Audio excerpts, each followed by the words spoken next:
Okay, so, but I thought the mortgage was more. No. And I kind of justify this in a few different ways. When we lived in Tampa last year, when AJ was trading at the dog pound, our rent there was just under $6,000. No, it was probably actually $6,000 with parking and everything. And that was just money out the door. But now you could argue the amount of cash that's actually going towards principal in this mortgage is like $700. So you think about that, how much money is actually going to waste. Now that's eating away at that $400,000 interest payment over the course of the 30 years or 24 years, whatever it was. But it's not pretty. That is also, though, at this interest rate. So the hope would be, okay, buy it now. Because the most common thing you hear is, I'm going to wait. And it's like, well, probably not a good move, because either the interest rate is going to go down, which is going to make home prices go up, or vice versa. Yeah, that's the thing, is like every time interest rates go down, all it does is push the value of the homes higher. It's kind of like a cycle where the value of the homes will go up because interest rates go down, and then they'll try and, change the economy because there's too much cash flowing around. So then they'll raise the interest rates again. So the housing prices are still here. And then what they're going to do maybe next election or when they ease up the economy, the interest rates are going to go back down. And then what's going to happen to the prices of the houses again? So now this house, let's say it was $750 because interest rates were lower.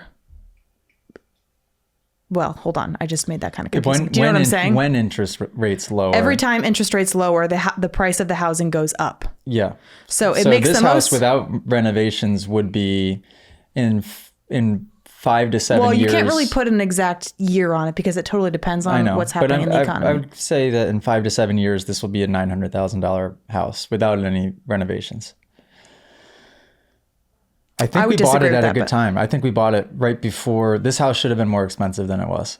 Well, absolutely. And the interesting thing about this house was there were 14 or 15 offers on it. And the only reason why we got it, well, we offered more money, but we also said no inspection, which I don't necessarily recommend, but we've done it for no inspections. We've done it for the last 3 houses. We have? Yeah. And it's helped us. Hey. That's why we also got the Northern Virginia townhouse in River Creek.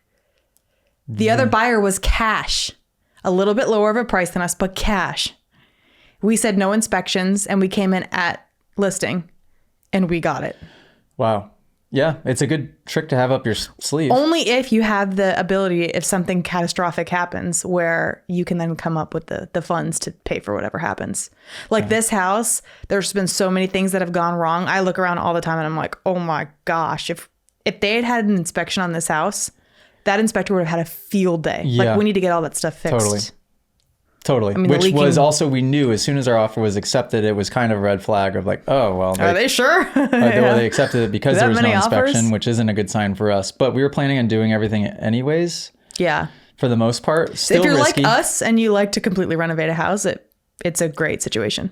If you guys enjoyed this podcast clip and you want to listen to full episodes, you can do so on Spotify and Apple Music. If you want to send in your own video submission, you can join us in the Moto Academy family inside of the Moto Academy app by just going to themotoacademy.com. That's also where you can sign up for a class. Okay, guys, see you next episode.